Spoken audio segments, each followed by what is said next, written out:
Alden namataan or spotted sa Makati mga kasembreros. Si Kath naman ay nanganganib daw kay Mayor Mark Alcala kung sila man talaga kasi malala daw itong background ni Mayor Mark Alcala mga kasembreros. Yan at marami pang items sa vlog na ito. Unahin ko ito. Ang crush pala ni dito ni Jada Avanzado mga kasembreros ay sina Alden Richards at saka si si Enrique Hill mga kasembreros.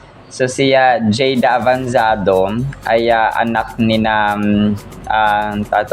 Jessa Saragosa at si Dingdong Avanzado mga kasembreros, no? Na sobrang ganda rin ito. So nagulat ako dito na celebrity crushes niya pala sina Alden at saka si Enrique Hill mga kasembreros. So tapos parang interview pala niya ito kay kay Inday sino Inday basta parang ayon kay ma'am wait basta Carvajal ang nito Dali, ayun, so nakalimutan ko, sorry, kay ma'am Dali Carvajal mga kasembreros. Si ma'am Dali Carvajal ay na-interview din ito dati si Alden Richards. Close din sila nito mga kasembreros batikang din to dito parang showbiz reporter or showbiz insider mga kasembreros. Si Ma'am Dali Carvajal yung nagtanong dati kay Alden kung nag-usap pa ba sila ni Kath after Hello Love Again. So nag-uusap pa sila pero dahil sobrang busy ay parang yun, nawala ng time mga kasembreros, and that was the time na kamatay lang ng lolo ni Alden na si Danny mga kasembreros, si Lolo Danny. So pero yun po nakakagulat lang na crush pala niya So, parang nag-suggest pa dito si Ma'am Dali Carvajal sabi niya na kung po pwede ba silang i-pair or i-tandem ni na Alden at saka ni Enrique Hill kung sino yung gusto niya mga kasembreros. Tapos parang sabi niya na po pwede yun, parang tapos yung parang sabi ni suggestion ni Ma'am Dali Carvajal, pwede yun, older man tapos younger girl. Sabi niya ganito mga kasembreros. So mamaya piplay ko ito mga kasembreros para mapakinggan niyo po. Tapos ito po ay post ng isang fan kagabi na halos hindi daw siya makapaniwala na nakita niya in person si Alden. Parang parang napadaan, something like that mga kasembreros, sabi niya dito Tapos ay ayun, parang sobrang hindi siya makapaniwala na nakita niya si Alden at nakapagpa-picture kay Phenomenal Box Office Cinema King. Ang pangalan ni Sir ay si Junelski sa TikTok, no? Sabi niya, OMG, till now hindi pa din mawala ang mga ngiti ko sa labi. Hindi na ako nakikipagsiksikan para lang makapagpa-picture kasi nakasalubong ko siya. Opo, nakasalubong ko siya. Tapos ang haba ng kanyang siya. Alam nyo, grabe yung nginig ng kamay ko nung mga panahong nagsiselfie kami. Buti na lang di nag-blurred at naka-2 take pa ako. Hahaha, grabe, di na-blurred ang picture namin at magkatabi na kami. Akalain nyo yun? Sana sa susunod makausap ko naman siya. Who see you soon, Alden Richards. Yung viral na dila naman yung sunod, hey, take care. Sabing ganon ni Junelski mga kasembreros, no? Tapos parang nakita ko yung yung picture na ito mga kasembreros na nakakap nga si Soiti. Tapos yung dito parang white siya. Tapos ay horse, no? O parang leon or parang kabayo mga kasembreros, yung kanyang yung kanyang tatak ng kanyang sombrero. Tapos kasama ito sina Mama Ten, of course, no, si Junelski. So pero hindi ko na alam kung saan, wala siyang sinabi kung saan ito na area or lugar mga kasembreros na nakasalubong niya si Soiti. Tapos ito, binanggit niya dito si Alden mga kasembreros. Isa siya sa mga naging guests ng Eat Bulaga mga kasembreros ni na Bossing. Ito po ay Ginoong Santa Rosa 2026 mga kasembreros. So ito po ang kasalukuyang reigning dito Ginoong Santa Rosa mga kasembreros. Tapos sa pagkita dito na way back 2009 or 2009 ay si kuya niya Alden, mga kasembreros. So ang cute, no, kasi talaga napag-connect niya si Alden, mga kasembreros, at saka talaga nabanggit niya ba si Alden Richards, mga kasembreros. And nakakaano, no, dito parang nakakaano siya, nakaka-touch, na nakaka-nostalgia, mga kasembreros. Kasi 'di ba parang 2009, ilang taon na nakalipas, 17 years, 2009, tapos oo nga, no, 17 years na nakalipas, pero naalala pa rin si Alden, mga kasembreros, ng nito ni Sir, kasi syempre, no, kapag sikat ka, tapos naging nanalo si Alden at that time, no, 2009, mga kasembreros, na naging Ginoong Santa Rosa, mga kasembreros, no. Tapos ang ginawa ng isang fan dito, si Jessie, sa TikTok, ay dinugtong niya yung mga pictures at saka videos ni Alden nung manalo siya na Ginoong Santa Rosa, mga kasembreros.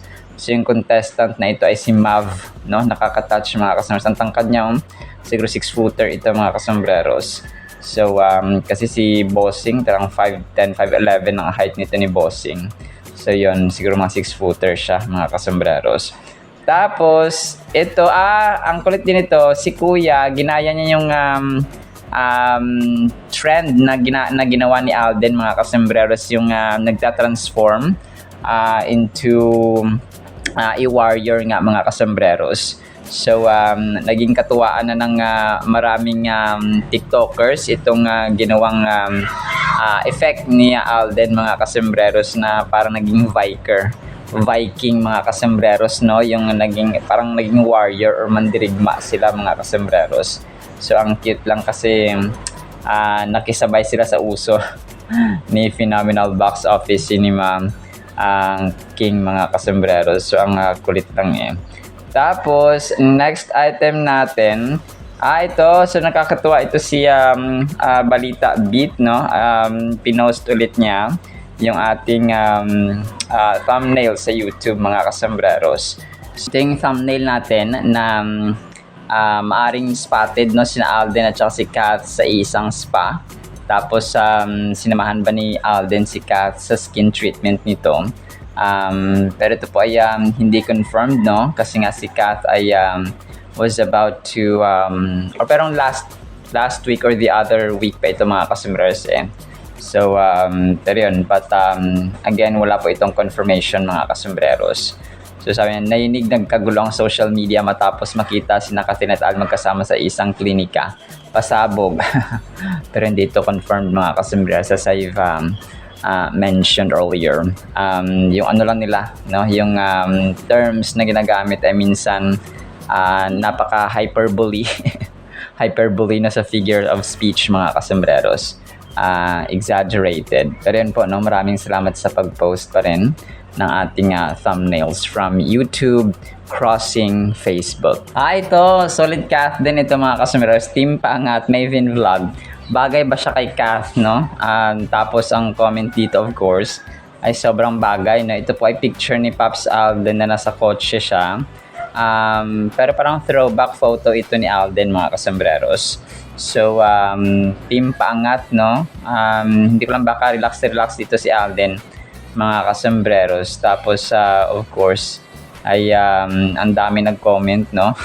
Na dito na bagay, of course, kay Kath, mga kasembreros. Pero ang daming pinagbago, no? Talagang nabubulaga tayo sa mga sa mga kaganapan ng Kath din ngayon, mga kasembreros. But again, anything and everything is possible, mga kasembreros. So kahit ano pwedeng mangyari, no, mga kasembreros, industriya ng showbiz, especially marami na ngayon ang collaborations, no, kaliwat kanan, mga kasembreros. Tapos ito na, isa sa mga major items natin, Alden spotted na mataan sa Makati, mga kasembreros. Dito parang nakaupo si Alden sa labas, naka-brown siya. Tapos yun, nakaupo si Alden dito, mga kasembreros. So according sa aking napag-alaman, siya po ay nasa medical clinic, no, mga kasembreros sa Makati, kay Bello Clinic, mga kasembreros sa Makati. So nakaupo siya dito. Ito pa yata yung time na gumagawa siya ng dito, parang yung may mga camera na nakasunod sa kanya. Tapos ay gumagawa siya ng shoot, mga kasembreros. May ginagawa siguro sila bagong project or bagong hindi naman siya siguro commercial. Yun, baka bagong project with Dr. Vicky Bello and her clinic team or Bello Medical Group, mga kasembreros. So, kasi di ba nung nakaraan si Kirsten, yung may pambihirang sakit na congenital cleft, no? Na parang siya, parang sakit niya, no, mga kasembreros, na parang bungi, parang something like that, ng mga kasembreros. So, yun, baka ito ay part pa rin ng project na iyon, mga kasembreros, o ng ginawang iyon ni Alden Richards dito sa Bello Medical Clinic, mga kasembreros sa Makati, kasi nga si Alden ay Bello baby. So marami pala sila, no? Sina Heart Evangelista, Catriona Gray, Isabel Daza, Donnie Pangilinan, and more, no? Gladys Reyes, no? Parang marami sila, mga kasembreros na Bello baby. Kasi mas nauna si Bello, no? Si Dr. Vicky Bello talaga mas nauna kaysa kay Dr. Ivy. So sila ay magkaibigan din naman, no, nila Dr. Ivy, mga kasembreros, at saka ni Dr. Vicky Bello. So yun po. So ito yung storya nito, mga kasembreros, no, kung bakit spotted si Soiti dito sa Makati, mga kasembreros. Tapos ito na nga major item natin, mga kasembreros, or isa sa mga major items natin. Maraming yun ang nagsasabi na parang nanganganib si Kath kung meron man silang relasyon ni Mayor Mark Alcala, mga kasembreros. May isa ako nakitang post dito ng celebrity updates, mga kasembreros, na agrabyado ang Queen Halaka Catherine, ang lala pala talaga ng background ni Mayor. So ito po ay parang sasabi niya na isa sa mga naging dito is may cockpit arena, something, Lucena City cockpit arena. Parang may siya, parang may dito, meron daw silang or nagmamay-ari daw ng sabungan, no, something like that, mga kasembreros, sina Mayor Mark Alcala. Pero ito pa parang according na ito sa Reddit, mga kasembreros, na sinabi rin dito sa channel. So guys, how true is it that Mayor Mark Alcala's family owns a cockfighting arena sa Lucena? So question ito, ang post nito ay 1 year ago pa, nag-resurface lang siya dahil nga dito sa issue ng sa issue ng Nina Kath and Mayor Mark Alcala, mga kasus. Tapos may picture dito na si Mayor Mark Alcala ay nandoon, no, sa isang cockpit arena nga, mga kasus, sa Lucena. Parang tinitingnan niya yung nag-aayos ng tari, no? Tari ba yun, no, mga kasembreros, sa ito sa tandang na panabong nga, mga kasembreros. So sabi naman ng isa dito ay nag-comment sila, no, it's not just cockfighting, those guys are affiliated with Mayor Mitra, the one busted with 500 kilos of shabu. Naku po, way back in 2001. Their front is wetting, but their real business is illegal drugs. Tapos sabi naman dito, according to the grapevine, Helen Tan's money is drug money for the Alcalas. Yun ang chismis dito. So chismis lang chismis lang pala ito, mga kasembreros. Pero yun, no, minsan kasi pinagmumulan dito na seriously, I'm so tired of Alcala, I can't find anything good written about him. What the heck, no, parang nagbura pa siya dito, sorry po. Tapos yun, may mga nagko-comment. So we'll definitely, no, we cannot please naman lahat ng tao, kahit na sinong good leader ay may mag-hate naman talaga, no, sa mga pinuno, mga kasembreros. Pero yun, ito rin po ay hindi rin siya confirmed. Hindi ko lang alam, no, kung how true is ito, kasi tanong lang din ito, no, na kung meron bang sabungan ang mga Alcala, mga kasembreros, kung kaya sabi ng mga tao nanganganib si Kath, mga kasembreros, kasi may mga lumalabas pa na mga articles or mga posts, mga kasembreros, na parang kina-question yung mga alam mo yun, piniflex na suot ni Ma'am Catherine, na sobrang mahal nga mga kasambreros. Tulad dito sa isa, yung suot ni Kath doon sa Thailand, yung parang maroon nga siya. Tapos yung bag niya is ang mahal, no? Yung Bottega Veneta, no? Na brand din na binili ni Alden dati kay Kath, mga kasambreros, sa Carson City sa Amerika or sa California. Yung presyo ng bag at ring pang isang taong sweldo na ng normal na empleyado. 280,000 yung Bottega bag or Veneta bag mga kasambreros. Shoulder bag half medium. So grabe. O Tiffany & Co. Yung Sing Sing 235,000, Tiffany diamond wiring in white gold, no? Tapos yung Veneta nga na bag ay 280,000. So ito na yung sasabi natin na although hindi naman si Kath nag-reflex na itong presyo ng ko, ito ng presyo. Kasi 'di ba inimbestigahan talaga ito ng mga fans, mga kasambreros, yung mga items or mga sinusuot o outfit of the day ni Phenomenal Box Office Cinema Queen, mga kasambreros. So ang dito is yun nga, yung pag may nobyo ka or may kasintahan kang politiko, tapos mag-reflex ka ng mamahalin ng mga suot. So questionin yan ng mga tao, no, mga kasambreros, kasi nga pera ng taong bayan or taxes ng taong bayan. Well, definitely sobrang yaman ni Ma'am Catherine, mga kasambreros. Barya lang sa kanya ito, no, mga kasambreros. So yung mga tao lang talaga ay nagko-question ng yun nga, tapos wala namang confirmation kung sila talaga ni Mayor Mark Alcala, mga kasambreros. So na lang ito, parang kumaga pa side comments na lang ng mga tao, mga kasambreros, especially ng mga fans na ayaw kay Mayor Mark Alcala, mga kasambreros. So tayo man, no, ay talagang ayaw natin mapunta si Kath sa taong hindi siya seryosohin.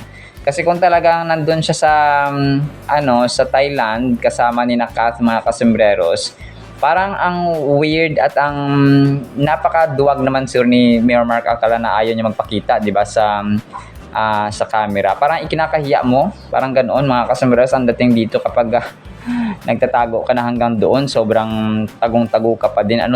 May pinagnakawan ka ba? May kasalanan ka ba na nagtatago ka sa camera? Parang something like that. Na nagtatago ka sa video and so on. Parang ganun ba, no? Na grabe namang tago yan. Yan, hide and seek yung hide and seek yung laro ninyo ni Catherine at saka ng ibang mga fans ba dyan or so, mga kasambreros. So parang alam mo yon, parang hello, nasa public place na kayo tapos sa ibang bansa, tatago-tago ka pa rin sa video. Hindi ka pa rin magpapahuli sa video. Parang ganoon ba, no? Parang parang deserving ba ni Kath yung ganito, no? Parang ganoon ba, mga kasambreros, na hanggang ngayon nagtatago ka pa din sa parang tago ka pa din sa saya ng nanay mo. Hindi, joke lang po, mga kasambreros. So pero yun, talagang ang weird lang na parang walang video, no, something like that, mga kasambreros. So kung mahal mo, edi ipakita mo, mga kasambreros, kahit na once man lang, no. Something parang nagalit tayo, no. Pero wala, parang side comment lang din natin yun, mga kasambreros, na bakit tagong-tago at saka hanggang ngayon ay wala pa ding alam mo yun, proper video na andun nga si si Mayor Mark Alcala sa Thailand, mga kasambreros, kung andun ba talaga siya, mga kasambreros. So yun, hanggang tago na lang ito, hide and seek na love story. Ay nako po. So pero yun po, no, that's just my side comment, mga kasambreros. Pero kayo, no, ano ang inyong saloobin sa isyung ito ng Kath Marcono, mga kasambreros, especially dito nga sa well, malaki na naman si Kath, mga kasambreros, para sabihin na nga ibang buhay niya kaya Mayor Mark Alcala kung sila nga, mga kasambreros. So that's the big question, and that's the big real thing na i-consider natin, mga kasambreros. Alright, so actually yan lamang sa ating Kath Den items. Pakinggan po natin itong nabanggit dito si Alden, mga kasambreros, no? Tapos ay pakinggan natin, of course, ang salita ng Panginoon, at saka itong sa kay Jada mga kasombreros na may interview siya with Tita Dali Carvajal mga kasombreros. So yun lamang po, and then napakinggan natin ang napakagandang salita po ng Panginoon. Isang pinagpalang Sunday po sa bawat isa. Yung celebrity crushes ko po ngayon would be Alden Richards and Enrique Hill. Dapat i-pair kayo. Pwede. You think so? You don't think they're a bit like older than me? Parang older man and younger girl. Oh my God. Ano I'd love to gagawa work ng with kwento? them for whatever that may be. Noong Santa Rosa. Kailan ito? 2026 po, this February 22 lang. Ito lang. So, ikaw ang reigning ginoong Santa Rosa. Wow! Way back 2009 po is si Kuya Alden naman po, yung Santa Rosa din po.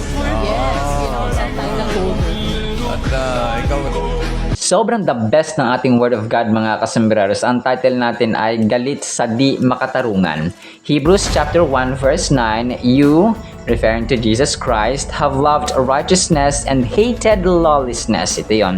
Therefore, God, your God, referring to God the Father, has anointed you, anointed Jesus Christ, with the oil of gladness more than your companions. So, napakaganda nito mga kasombreros. Hinimay-himay ko po yung Hebrews chapter 1 kasi napakaganda po ng bawat verse mga kasombreros. So, tayo, kunwari tayo po ay isang magulang or nakakatandang kapatid or guardian for example, or kahit na random people na nakita nating parang dinadaya yung isang tao mga kasombreros, at saka nakita natin mismo ng ating mga mata na dinadaya or inaapi mga kasombreros sa isang tao. Ano po yung nagiging reaction natin? No, sometimes yung iba nagagalit dun sa aapi, of course, no, kasi hindi makatarungan mga kasombreros, yung aapi ka ng mahirap for example, or ng mga taong mababa sa society. Tapos ikaw mapera for example, may posisyon for example, or sikat for example, or nakakaangat sa buhay, no? Tapos yung inaalipusta or inaapakan ang dignidad at moralidad ng isang tao na mas mababa ang pagtingin mo sa kanya mga kasombreros. So galit sa di makatarungan. So every scenario na yun yan, nakaka-witness tayo ng mga lalo na sa social media, no? May mga instances talaga na nakapanood tayo ng mga videos na nagagalit tayo kasi nga nakita natin yung hindi makatarungan ginagawa sa isang tao, no, especially sa mga walang kakayahan. Baka pa wala silang voice, wala silang strength mga kasombreros when it comes to defending themselves.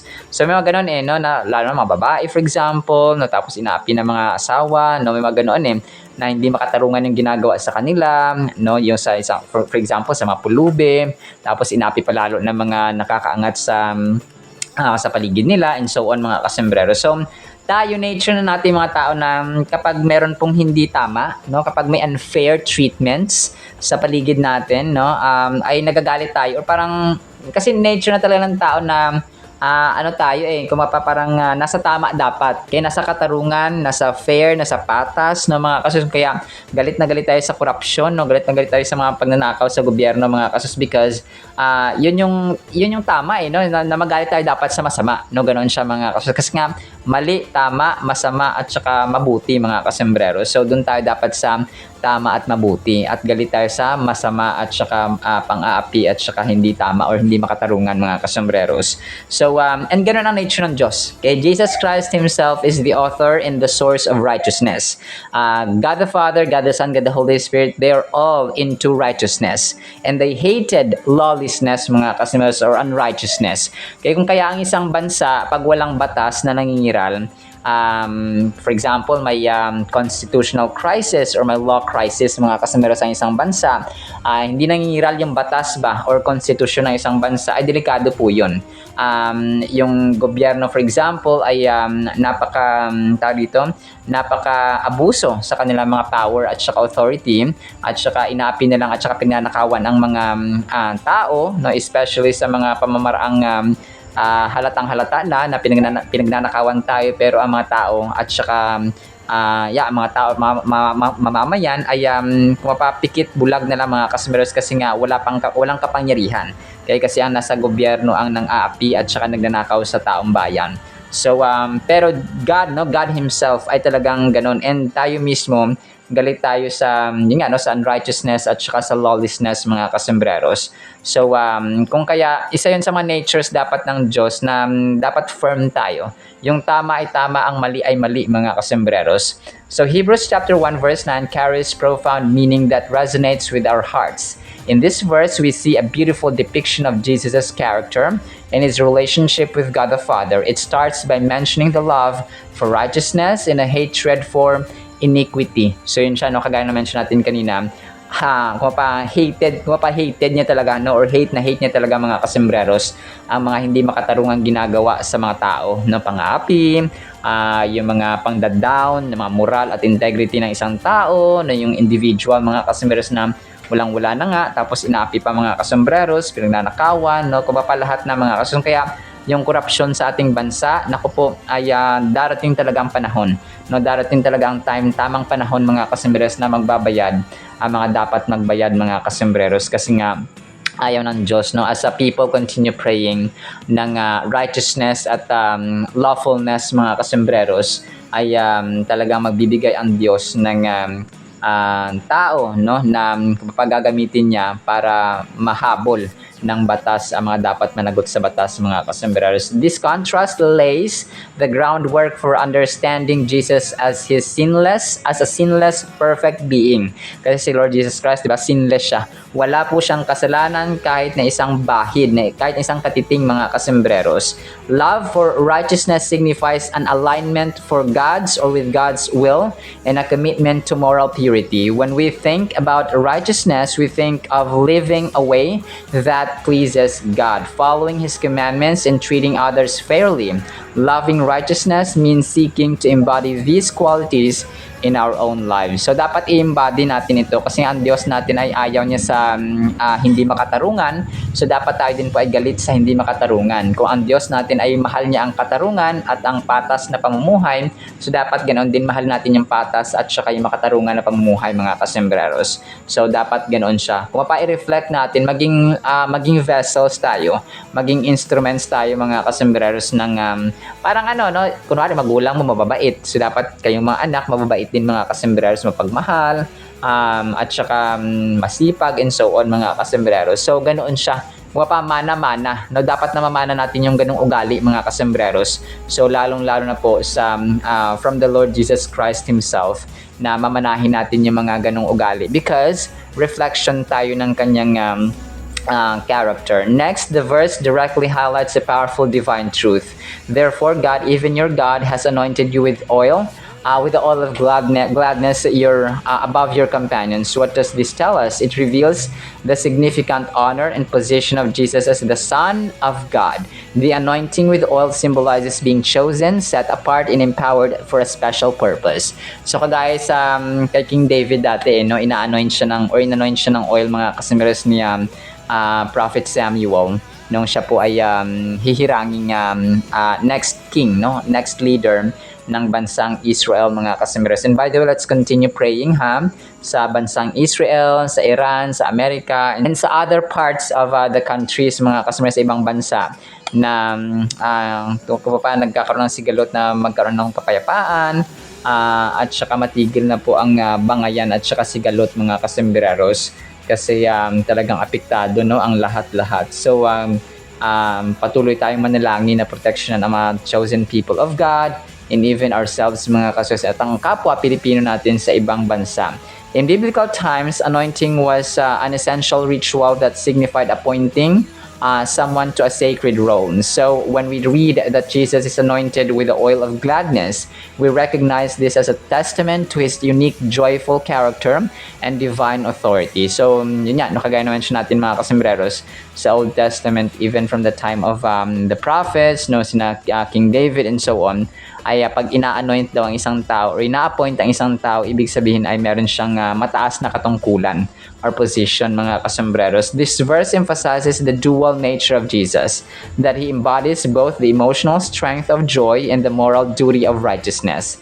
He is not just a figure who teaches righteousness, He is the embodiment of it. So, hindi lang siya nagtuturo. Kasi di ba yung ibang tao, follow what I say but do not follow what I do.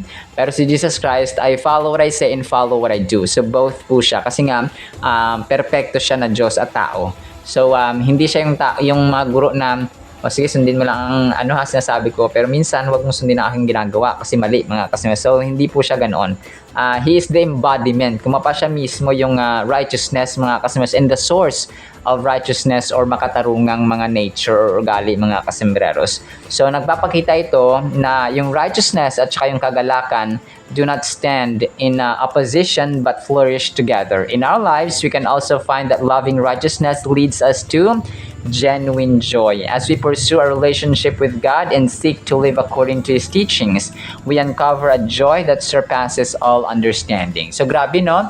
Napakaganda, mga kasembreros, kapag tayo daw po ay namumuhay according sa katarungan, according sa nature ng Panginoon, mga kasembreros, no?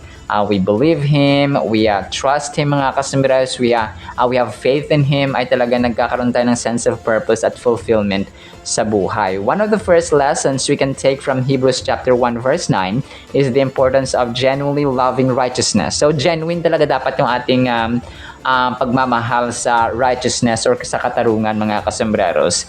It's easy to go through the motions of doing what is good, but loving righteousness means our hearts must be engaged. It involves a daily commitment to aligning our thoughts, actions, and desires with God's will. We can ask ourselves, are we actively looking for ways to embody righteousness in our lives? So yun siya yung question, mga kasembreros. No? Iba kasi yung gumagawa tayo mabuti, tapos iba rin yung pinupursu natin talaga yung righteousness. Especially kapag may nakita tayong inaapi, no, pwede tayo magsumbong sa mga otoridad, no, or kung sino man dyan na po pwede makatulong, mga kasembreros. So, yun po ay isang way para po ma-embody natin or ma-reflect natin, mga kasembreros, ang nature ni Lord na yung talagang source ng righteousness. This verse beautifully depicts the connection between righteousness and joy. When we pursue a life that pleases God, we naturally start to cultivate joy. The oil of gladness shows us that joy is not just a byproduct of our actions. It is part of our identity as believers. So yung joy, yung kagalakan natin, hindi lang siya byproduct ng ating, kasi gumawa ako, nagpunta ako sa gantong beach or sa gantong destination, so may joy na may kagalakan. Ang joy kasi comes from God yan, mga kasembreros. Happiness comes from the world, the surroundings, no, the people around us, for example. Pero ang joy po ay talaga nanggagaling po yan sa Diyos. No, heavenly thing, mga kasembreros, heavenly gift ang joy. So, pero yun siya, no, talagang tayo po ay dapat na identity na natin yung pagiging joyful. Kasi nga, part yun ng ng fruit of the Holy Spirit, mga kasembreros, sa Galatians chapter 5 verses 22 to 23 na the fruit of the Holy Spirit is joy, love, joy, peace, patience, kindness, gentleness, fruitfulness, kindness, self-control, and so on, mga kasembreros. So ganun po siya. So napakaganda, no? Napakaganda po ng verse nito, mga kasembreros. But in the meantime, yun lamang po sa ating Word of God, ha? No, pagpalain po tayo ng pag-ibig, pananampalataya, pag-asa, at espiritu ng galit sa kasalanan or sa hindi makatarungang activities, mga kasembreros. In the mighty, holy, sweet, magnificent name of the Lord Jesus Christ, we pray, with the communion of the Holy Spirit of the living God. And everyone said amen and amen. See you sa next segment, mga kasembreros, and paalam po.